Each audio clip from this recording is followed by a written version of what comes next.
Olá pessoal, que Carlos Lima mais uma vez. O Senhor esteja abençoando o caminho e a jornada de cada um de vocês. Então hoje nós vamos falar sobre obras faraônicas para Deus, né? Você concorda com isso, com essas mega construções aí que algumas igrejas fazem, gastam às vezes milhões e talvez até mais, né?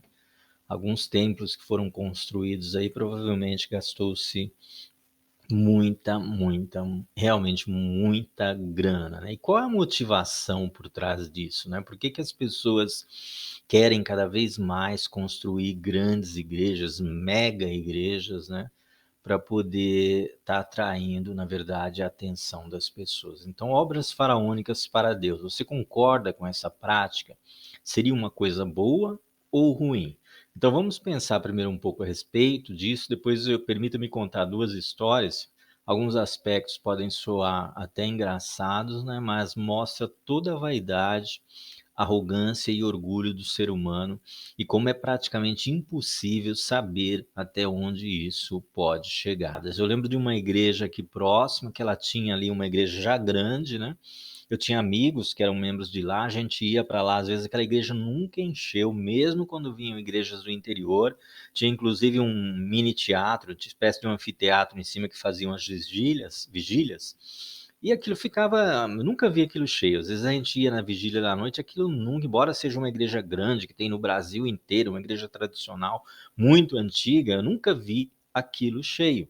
Mas aí uma igreja irmã construiu um templo maior, um templo gigantesco. O que que eles fizeram? Foram lá, compraram também um outro terreno enorme, gigantesco, e começaram a construir também a sua obra faraônica, começaram a apertar as igrejinhas de bairro, as igrejas do interior, todo mundo tendo que mandar dinheiro, e aquele desespero para poder construir aquele mega templo ali, para poder não ficar atrás da outra igreja que é co-irmã, né? Então eu vou contar aqui para vocês, como eu já disse em outros vídeos, eu e minha família nós fazíamos parte de uma grande igreja aqui da capital de São Paulo.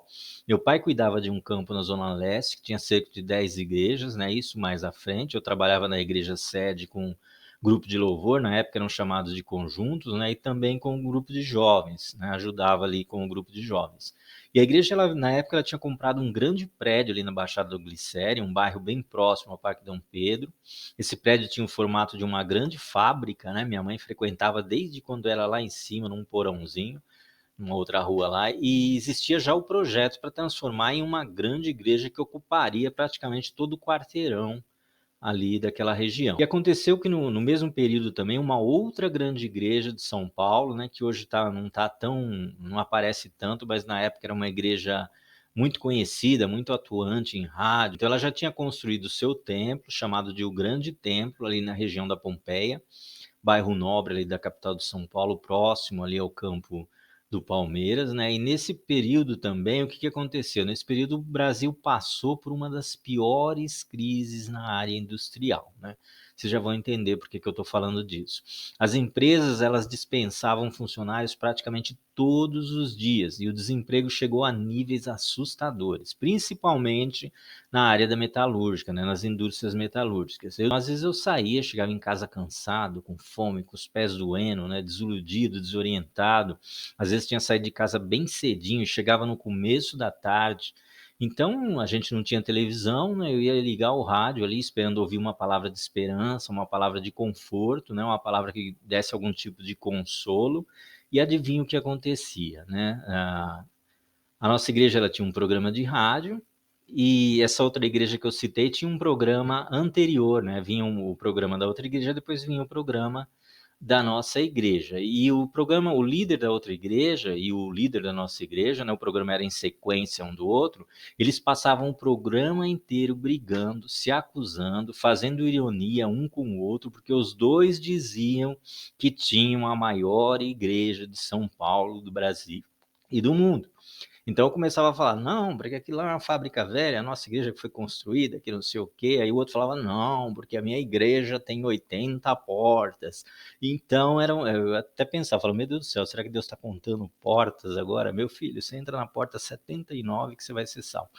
Mas às vezes era ridículo, eu sentia vergonha alheia daquilo, né? Dois velhos brigando no programa de rádio para ver quem tinha a maior igreja de São Paulo, do Brasil e do mundo, né. Às vezes terminava o programa e eles nem traziam uma palavra direito, porque ficavam se cutucando, um afirmando que a igreja dele era maior que a igreja do outro afirmando que não, que a igreja dele é que era maior, e o resultado no final era mais frustração e desânimo. Eu acabava desligando ali o rádio, ia ler a Bíblia, ia procurar outra coisa para fazer. Então, muitas vezes, o que acontece? Nós fazemos um esforço gigantesco para colaborar com um projeto apresentado, né. Muitas pessoas tiram da própria boca ou da boca dos próprios filhos, às vezes deixam de suprir suas próprias necessidades pessoais para contribuir com algo que um líder apresenta como extremamente necessário, prometendo que você será grandemente abençoado por Deus por contribuir com aquela obra.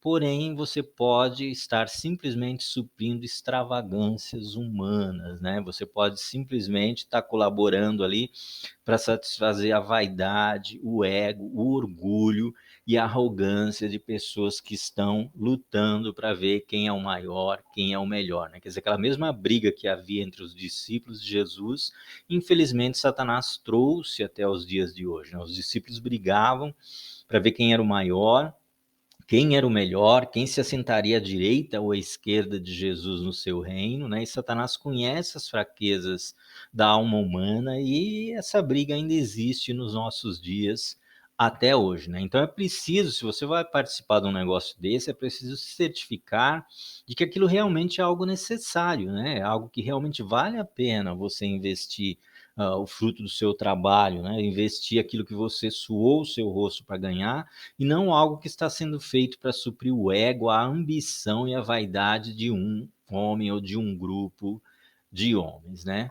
Então, tome cuidado, preste atenção. Eu lembro que meu pai, ele tinha que carimbar, ele tinha uma carteirinha, e todo mês ele tinha que dar o dízimo, o tesoureiro já sabia, né, qual era o valor do dízimo dele, não tinha como ninguém tinha como enganar, então anotava ali que foi dado o dízimo e batia um carimbo em cima. Tinha a reunião mensal na igreja sede, se ele chegasse lá e não tivesse com a carteirinha carimbada, na porta ele tinha que mostrar a carteirinha. Se a carteirinha não tivesse carimbada, ele não entrava na reunião mensal e ele ia ficar suspenso da igreja até colocar, né, ali o dízimo, a mensalidade dele do dízimo em dia, né. Tem uma segunda história que é essa aqui me impactou bastante, viu, irmãos. Há alguns tempos atrás, inclusive, quando eu lembrava ainda me embrulhava o estômago. Hoje, graças a Deus, não, né, o Senhor curou essa parte aí, né, a gente entende a natureza do ser humano, como que ela funciona, e você vai aprendendo a conviver e orar para que Deus trabalhe na vida das pessoas, né. Então eu lembro de uma vez que nós estávamos ensaiando, o local de ensaio ficava em uma sala que você saía na lateral do púlpito da igreja, né, haviam 2 setores na igreja, um maior, onde normalmente se fazia os cultos quando vinha pessoas de outras localidades, e a igreja ficava muito cheia, a igreja realmente enchia, né. Eu lembro de dias, a gente ficava num cercadinho ali na frente, e você saía, era como se você estivesse num ônibus, um trem lotado, né, para ir no banheiro era um sufoco, porque aquilo ficava entupido de gente, você não conseguia nem andar. Mas quando não tinha esses eventos, que vinha gente do Brasil inteiro, fazia-se o culto na lateral esquerda, que era um espaço um pouco menor, né. Então ali tinha uma salinha na lateral do púlpito onde a gente ensaiava, né, e eu lembro que o grupo estava ensaiando os vocais e eu saí ali para ver como é que estava o culto, né, para dar uma olhada, e eu estava num local privilegiado, onde eu ficava na mesma altura e eu tinha toda a visão daquele líder que estava pregando ali no púlpito, né, que era o líder principal da igreja. E naquela época, interessante é que ele não orava mais diretamente por ninguém, né, ele não gravava mais testemunhos, como todo grande líder, ele tinha se tornado uma pessoa inacessível, né, quem tinha acesso a ele eram as pessoas da família, as pessoas da diretoria e uma outra pessoa ali que conseguia, chegar mais próximo. E estava fazendo ali o momento das ofertas, ficavam grandes sacos de dinheiro ali na parte de trás do púlpito, ele começou a conversar com um obreiro, que era provavelmente o responsável pela conferência das ofertas, e o obreiro deu a entender que o montante arrecadado, né, como ele que contava as ofertas, então ele provavelmente tinha uma noção de quanto tinha ali, né, e os 2 conversavam, eu vi que ele deu a entender que ainda não era ali o montante que eles precisavam, né, estavam se preparando para começar a construção da igreja, tinham comprado lá algumas rádios também, e ele então se dirigiu para frente do púlpito e falou para a igreja, falou o seguinte para a igreja: olha, as pessoas que trouxerem aqui uma oferta de um determinado valor, eu só posso dizer que era um valor bem alto, né? Ele falou que ele mesmo oraria por aquela pessoa, né? Se você trouxer uma oferta de tanto, eu mesmo vou orar por você. O que aconteceu depois, irmãos, eu não sei se vocês conseguem imaginar, né? Eram pessoas correndo, se atropelando. Eu lembro que o homem sentava de um lado, mulheres do outro. Uma mulher saiu correndo do outro lado, lá veio, agarrou um senhor pela camisa, provavelmente o marido dela, né? E cadeiras sendo derrubadas. Naquele tempo não era como hoje. A única forma de você pagar uma quantia daquela era através de cheques, né? Não tinha cartões, internet, não tinha nada disso. Então você tinha que sacar o talãozão de cheque lá e assinar. Então a frente do púlpito ela ficou cheia de pessoas com cheques levantados para o alto, né? Enquanto ele se ajoelhou, são ali colocava rapidamente a mão na cabeça das pessoas, enquanto olhava para trás às vezes e conversava com o obreiro ali para ver como é que estavam ali o recolhimento das ofertas. Então aquele para mim, aquele foi o meu primeiro momento terrível em meio a a minha vida cristã, porque eu tive uma impressão péssima daquele momento. Primeiro porque parecia que ele estava fazendo aquilo com certo desprezo. Eu posso estar errado, né? Talvez ele achasse que pelo simples fato dele pôr a mão, a pessoa já estava abençoada, né?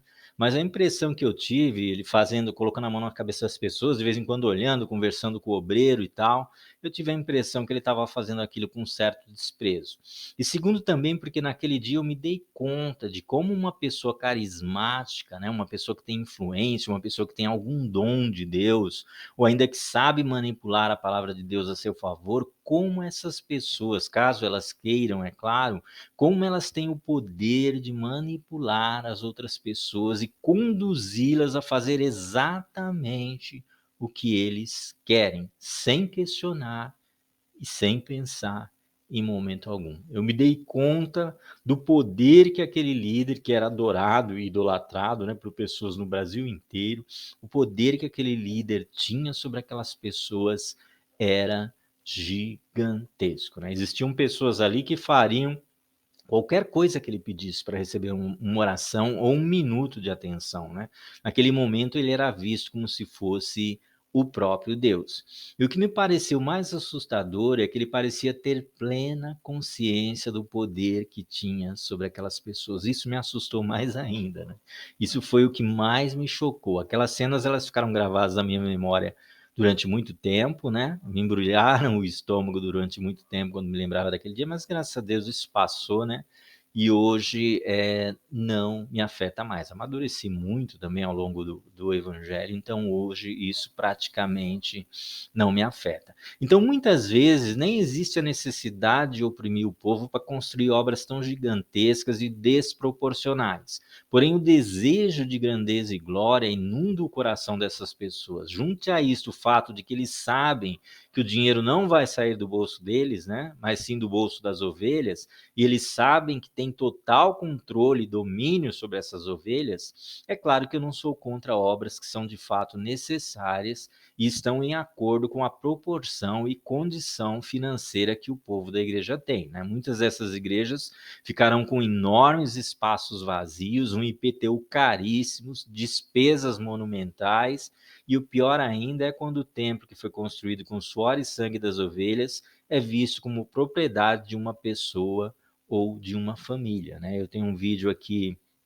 no canal que fala que toda instituição tem um dono, toda igreja como instituição, não a igreja espiritual, mas a igreja como instituição, ela tem um dono. Não adianta dizer que não, né? Ou é um líder, um grupo de líderes, ou é uma família, né? Existem igrejas que a igreja é a herança da família, é a empresa familiar, né? A igreja nada mais é do que a empresa da família. Quando o líder morre, pode ter um outro pastor ali muito mais capacitado, mas quem vai herdar ou é um filho ou alguém da família, porque a ideia que se tem ali, na prática, a igreja é a empresa da família, né? Então pode ser um líder, pode ser uma convenção, pode ser uma família, um grupo de pessoas, mas aquele grupo, na prática, ele é dono da igreja como uma instituição. né. Então eu deixei aqui alguns versículos, Isaías 66, 1, 2, né, ele diz: "Assim diz o Senhor, o céu é o meu trono, e a terra o estrado dos meus pés. Que casa me edificareis vós? E qual é o lugar do meu repouso? Porque a minha mão fez todas essas coisas, e todas vieram a existir, diz o Senhor. Mas o homem para quem olharei é este, o aflito e abatido de espírito, que treme da minha palavra." Isaías 66, 1 e 2. E quando Davi também tenta construir uma casa para Deus, depois Deus permite, Deus sabe que era uma necessidade do povo daquela época, né? Então Deus fala: ó, vocês vão construir uma casa, então é dessa forma. Deus passa ali todas as instruções para Davi, mas no princípio ele diz: ó, mas sucedeu na mesma noite que a palavra do Senhor veio a Natã dizendo: vai e diz a Davi, meu servo, assim diz o Senhor, tu me não edificarás uma casa para morar, porque em casa nenhuma morei desde o dia em que fiz subir a Israel, até o dia de hoje, mas fui de tenda em tenda, de tabernáculo em tabernáculo, por todas as partes por onde andei com todo Israel. Porventura, falei alguma palavra a algum dos juízes de Israel, a quem ordenei que apacentasse o meu rebanho, dizendo: por que não edificais uma casa de cedro? Por que não me edificais uma casa de cedro? Está lá em 1 Crônicas 17, de 3 a 6. Né? Depois Deus disse também para Davi que ele, no caso, não poderia edificar porque ele era um homem de sangue, mas o filho dele, então, Deus permitiu que edificasse a casa. E tem também o texto de Lucas, né, em que Jesus, alguns dos seus discípulos começaram a falar com admiração sobre a magnificência do templo, edificado com enormes pedras e portentosas obras de artes dedicadas a Deus. Então lhes declarou Jesus: chegarão os dias nos quais de tudo que vedes aqui não será deixado pedra sobre pedra que não seja derrubada. Deus não estava preocupado com aquela grande construção. Ele estava preocupado em habitar no coração das pessoas. O próprio Jesus, ele disse para a mulher samaritana que virão dias em que nem aqui nem em Jerusalém adorarão o Pai, né? Porque o Pai procura verdadeiros adoradores, aqueles que o adorem em espírito e em verdade. Nós sabemos hoje que na nova aliança o nosso coração é o santuário onde Deus habita, né? O Espírito Santo, através do Espírito Santo, o Senhor ele mora conosco, né? Tem até um corinho antigo, eu lembro que dizia: quando eu cheguei aqui, meu Senhor já estava, né? E esse corinho ele é meio estranho, porque na verdade é você quem leva Deus para a igreja, né? O Espírito Santo ele está com você. Então, quando os cristãos vão para a igreja, então eles levam Deus para a igreja. Se não tem ninguém na igreja, não tem porque Deus está ali. Deus não habita em templo feito por mãos humanas. Mesmo quando Salomão faz o templo, Deus promete que os olhos deles estariam abertos e os ouvidos atentos à oração daquele lugar. Ele nunca prometeu que habitaria naquele lugar, mas ele disse que os olhos estariam abertos e os ouvidos atentos à oração daquele lugar, né? Então eu acho assim, se você for construir uma obra realmente dentro das condições que não vá oprimir outras igrejas, né, que não vá oprimir, tirar o sangue das ovelhas de forma desnecessária, existem obras que realmente são necessárias, né? Às vezes a igreja está apertada, está pequena, não está cabendo gente, então você precisa realmente, o povo tem que se reunir ali e investir para ter uma condição melhor, para proporcionar, inclusive, uma condição melhor para as próximas gerações, para os filhos e tal. Mas a gente vê muitas igrejas que são construídas por conta do ego, né, do ser humano, por conta da vaidade, por conta de disputas pessoais, e depois muitas dessas igrejas ficam ociosas, né, com grandes espaços vazios, e poucas vezes elas são plenamente ocupadas e acabam, às vezes, oprimindo ali os cristãos. A igreja fica precisando cada vez de mais dinheiro para poder, e um número pequeno de cristãos, às vezes, acaba tendo que suprir com despesas altíssimas, né, de acabar se responsabilizando por despesas tão altas, né? Então eu tenho esse pensamento, tem pessoas que pensam diferente, né? Escreve aí embaixo qual é o seu pensamento a respeito disso, se a tua igreja tem aí alguma obra faraônica e que você ajudou a construir, se isso está sendo totalmente utilizado, né, ou se está sendo subutilizado. A verdade é que, como Jesus disse, Deus não tem interesse, né, nessas coisas materiais. Deus tem interesse no nosso coração, Deus tem interesse naqueles que vão um dia morar com Cristo, né, vão estar com Jesus. Então, basicamente é isso, né, que Deus abençoe você, né, que o Senhor continue abençoando a sua jornada, abençoando a sua vida, né? E se Deus permitir, até um próximo vídeo.